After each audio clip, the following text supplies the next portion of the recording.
오늘의 주제는 네. 그 바람난 불륜 남녀 사이가 금간 징후들이 있어. 네. 금간 행동들. 이별 뭐 운운하고 뭐 상간녀가 나한테 뭐 협박을 하고 이거는 절대 둘이 금간거랑은 관계없다. 네. 균열이 생긴 게 아니다. 그렇죠. 속지 마시라. 이런 경우만 그렇죠. 균열이 같다고 보면 돼. 네.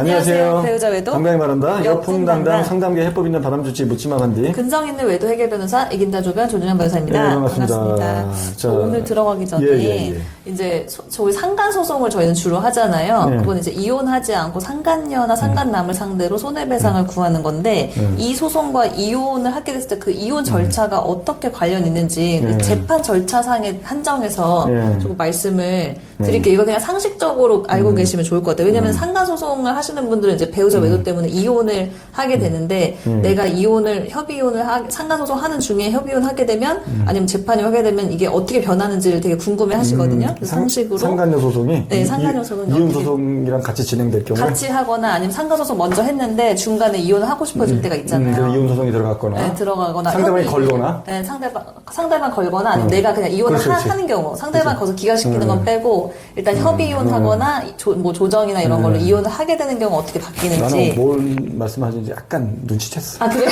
하지만 안 할래. 이런 건 퀴즈가 아니기 이거 때문에. 잘 변호사도 잘 모르고 그래요? 네, 맞아요, 부분도 맞아요. 있어요. 맞아요. 네, 일단은 또, 이제 1심에서 만약에 그러니까 상간 소송이 들어갈 때 저희는 일단 이혼을 하지 않고 하는 거기 때문에 민사법원을 들어가거든요. 네, 그렇죠. 근데 민사법원을 들어가는데 이제 만약에 그 중간에 이혼을 하게 됐다. 그러면 이 손해배상의 원인이 바뀌는 거예요. 그렇죠. 처음에는 이제 혼인이 파탄된 건 아니기 때문에 민사였는데 이제는 내가 이혼까지 하게 됐으니까 가사로거든. 이 부정행위가 혼인 파탄을 이유로 한 손해배상 청구가 돼서 이게 가정법원 사건을 바뀌어서 그렇지. 민사법원이 가정법원으로 관할이 변경되는 그렇지. 게 있고 거기서 위자료는 사실 크게 그래서 이제 달라지진 그게 않아요. 병합되는 거잖아요. 이혼 사건이랑 이제 시기에 따라서 조금 다른데 대부분은 병합까지 되진 않아요. 그냥 관할만 바뀌어서 별도로 진행되는 거고 또 이혼 사건은 이제 부부의 주소지에서 하는 건데 상간 사건은 그 피고 상간자의 가정법원 관할 주소지에서 하는 경우도 있어서 아예 병합되는 경우 아니면 어쨌든 그냥 가정법원에서만 진행된다. 그렇지. 이 정도만 알고 계시면 되고 그런 경우에 이제 한 3개월 정도 다시 재판부가 변경되고 재배당되고 이제 이런 경우가 있어서 3개월 정도가 조금 상가소송은 길어질 수 있어요. 그렇죠. 네, 그 정도고, 그다음에 위자료는 크게 달라지진 않고 그 사이에서 맞아요, 뭐 위자료 500만 원, 1000만 원 정도 더 증액되는 경우 있지만 크게 달라지진 맞아. 않아요. 근데 자꾸 이혼 종용하는 변호사님들이 있지. 그죠. 이혼 뭐 소송 더 같이 유리하다, 하라고. 뭐 유리한 건 그렇지도 아니에요. 않아. 네. 그러니까 이혼 소송 절대 같이 하지 말라고 처음에는. 근데 제가 오늘 드리고 싶은 말씀 이거예요. 만약에 이제 1심에서 상간 사건을 1심 판결을 받았어요. 근데 상간녀가 항소를 한 거야. 아니면 내가 항소를 했거나. 그래서 상간 소송이 항소심 중이에요. 이혼하지 않은 채로 상간 1심 판결 받았는데 항소심을 해서 항소심 중에 내가 남편이랑 이혼을 하게 된 거예요. 그러면은 항소심 중에 이혼을 하게 된 경우인데 이 경우가 약간 복잡해지거든요. 그러면 이게 관할은 원래 가정법원에서 판단 받았어야 되는데 내가 1심을 민사법원에서 판단 받았잖아요. 그렇죠. 그럼 이 판결이 관할을 위반한 판결이 되는 거예요. 그래서 그냥 항소심에서 1심 판결이 아예 취소가 돼야 돼요. 네, 아예 취소가 돼요. 처음부터 다시 리셋돼가지고 판결 내는 그래서 식으로. 일단 항소심에서 일단 그 1심 판결 취소한다는 판결 받고 다시 가정법원 가서 가정법원 1심부터 다시 시작해야 돼요. 그래서 소송을 한 4번 정도 해야 돼요. 그럼 맞아, 상가소송을 한 번, 두 번, 세 번, 네 번. 오케이. 그러니까 이런 경우에는 상가소송 항소심 한 4, 5개월 정도면 끝나거든요. 그러니까 그치, 그 길어지지. 사이에 이혼을 하실 이유가 전혀 없어요. 그렇지, 그렇게 되면 그렇지. 괜히 가정법원 파기돼가지고 다시 해야 되니까 그렇게 하지 마시고 상가소송 항소심 다 끝날 때까지 조금 기다리거나 좀 유예를 하셨다가 그렇지, 그거 다 그렇지. 끝난 다음에 이혼을 그렇지. 하시는 게 절차적으로 근데 이제 제일 상대가 간단하고. 걸고 이러면 어쩔 수 없는 거지. 그래서 저는 이게 그래요. 결론적으로 뭐냐면 상간녀 소송만 하게 되면 또는 상간남 소송만 하게 되면 뭐 한 4, 5개월이면 끝나고 5, 6개월이면 네. 끝나는 게 이혼이랑 이혼 소송이랑 같이 상대가 걸든 내가 걸든 같이 들어가면 이게 합쳐져서 같이 움직여서 저는 그렇게 표현하지 상담할 때 같이 움직인다. 그래서 이혼 판결 날 때까지 거의 간다. 네, 네. 그래서 상간녀 소송이 길어진다. 그렇죠. 라고 저는 말씀드렸어요. 맞아요. 그래서 먼저 그냥 빨리 끝내면 돼요. 상대방 입장에서 그리고 하나만 더 말씀드리고 싶은 게 재판 중에 상가소송 재판 중에 재판장님이 결혼 생활은 어떻게 진행되고 있냐, 뭐 이혼 얘기 중이냐 이런 걸 물어보시는 경우가 되게 많거든요. 대부분 많이 물어보시는데 그 이유를 되게 궁금해하세요. 왜 물어보는 걸까? 답은 어떻게 되는 걸까? 근데 그거에 대한 정답은 아직 이혼을 고려하고 있진 않다. 하지만 결혼 생활에서는 심각한 위기가 있다. 이게 사실 정답이거든요. 왜냐면 그걸 물어보시는 거는 결혼 생활이 어떤지를 진짜 확인하시려는 것보다는 이제 이 관할을 정하려고 하는 거예요. 관할이 지금 이게 민사법원에서 판단돼야 되는 게 맞는지를 확인하시는 거니까 이혼 절차는 아직 진행 중이지 않다라고 답변하시고 다만 이게 이혼 절차 진행 중에 않아도 가정 생활은 굉장히 위기가 있을 수 있으니까 그걸로 인한 정신적 고통은 심각하다. 위자료를 많이 인정해 달라. 이렇게 답변하시면 돼요. 네. 그렇게 말씀드리고 싶습니다. 자, 예. 좀 길게 했네요. 네. 자, 오늘의 주제는 그 바람난 불륜 남녀 사이가 금간 징후들이 있어. 금간 행동들. 금간과 같은 행동들을. 자, 이제 이 두 가지인데 첫 번째는 이제 남편의 행동이고 두 번째는 이제 상간녀의 행동인데 상간녀와 상간남의 행동. 자, 첫 번째 남편의 행동은 이게 둘이 사이가 균열이 생겼을 때, 금이 갔을 때 어떤 행동을 하느냐. 일단은 좀 집에서 넉나가 있다. 넉나가 있어요. 금 갔을 때? 쇼하는 게 아니라 진짜 넉나가 있어. 그럼 금간 거야. 두 사람이 뭔가 균열이 생긴 거야.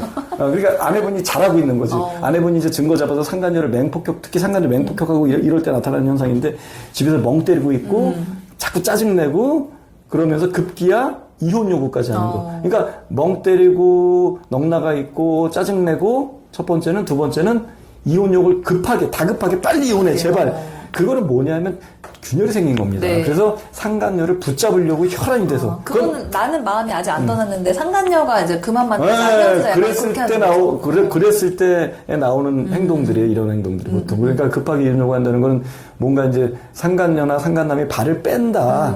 이거 바람난 아내도 많이 하는 패턴이거든요. 요게 아내들이 더 이래. 집에 더 넉나가 있고, 빨리 이혼해달라고 난리치고, 밖에 나갔는데 아직 안 들어오는데 빨리 이혼해. 근데 상간남이 연락도 안 받고 상간남이 좀 떨어져 나가고. 그러니까 뭐냐면 상간남이나 상간녀도, 딱 여지를 남기고 이제 이별 통보를 했거나 그래서 난 못 만나겠다. 근데 이제 여지를 남기는 거지.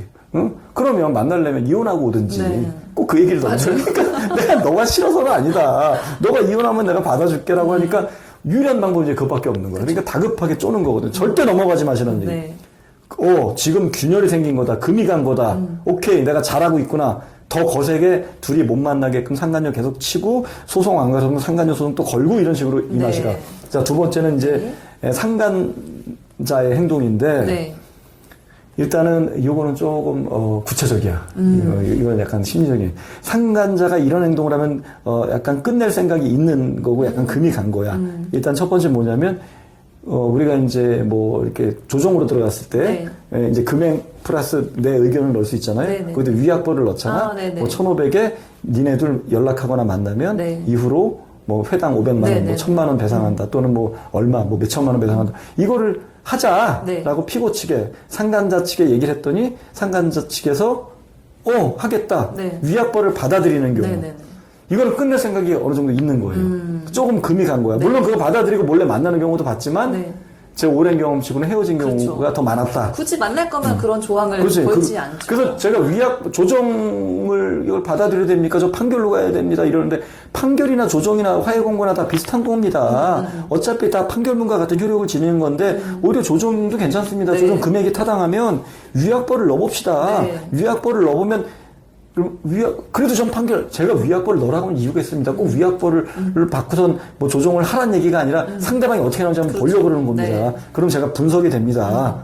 그래서 상대방이 그거를 거부하면 이것들 안 끝난 거야.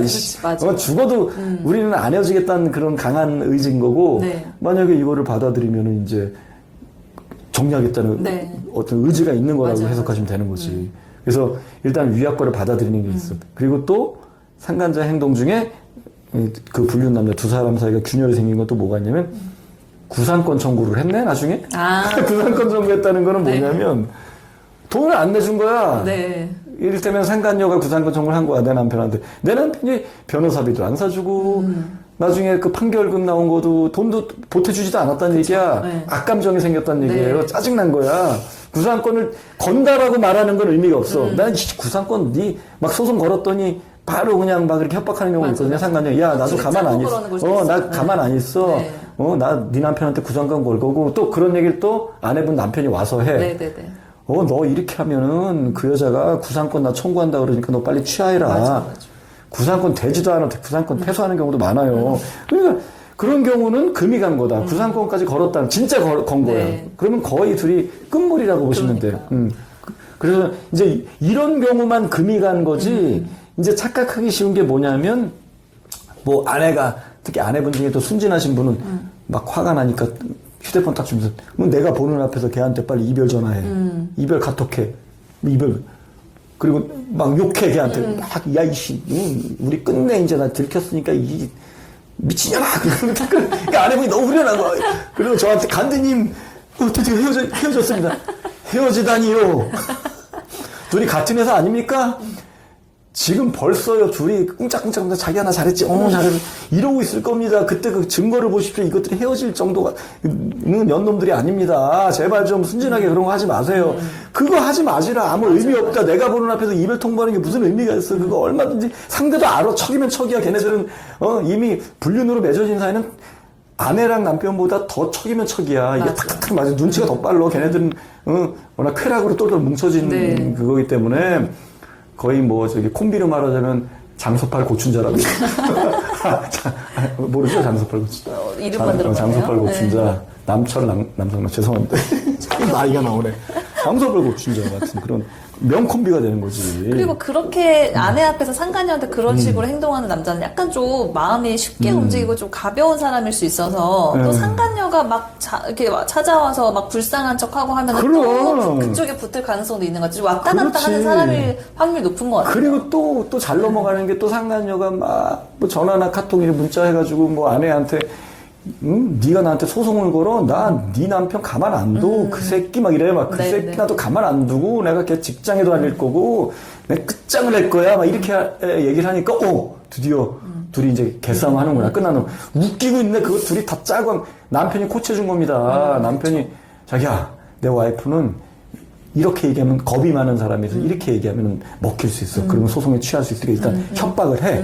나를 어떻게 한다고. 그럼 우리 와이프는 내 직장 건드린다 그러면 왜냐면 당장 이렇게 생계, 특히 전업주부 같은 경우는 생계 문제 때문에 벌벌 떨 거니까. 그러면 굉장히 많다. 그리고 그렇게 코치를 안 했어도 그렇게 나오는 상간녀 치고 헤어진 사례를 본 사례가 없다.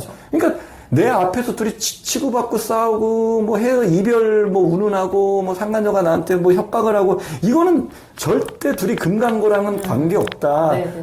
균열이 생긴 게 아니다. 그렇죠. 속지 마시라. 네. 균열이 생긴 거는 다시 한 번 얘기하면 남편이 집에서 멍 때리고 있고 괴로워하고 쇼하는 게 아니라 진짜 그러고 있으면 다급하게 이혼 요구할 때 또는 상간녀나 상간남이 위약벌을 그냥 알았다고 받아들이고 절박하게 그리고 구상권 청구 바로 하고 막 남편 이런 경우만 그쵸. 균열이 갔다고 보면 돼. 네. 이거 말고 이제 한 5가지가 더 있는데 그거 이제 상담을 통해서 항상 염탄꾼들이 있어서 상담을 해야 됩니다. 상담을 신청하시면 상담은 여기 좌측 상단에 그 전화번호가 있을 겁니다. 그걸로 문의하시면 안내할 거니까 그렇게 하시고 일단 저희 그 여풍당당 바람치유센터 그 카페 뭐 제가 쓴 칼럼 많은 분들이 사연 쓰는 거기서 많은 활동 부탁드릴게요. 다음 시간에 봬요. 안녕.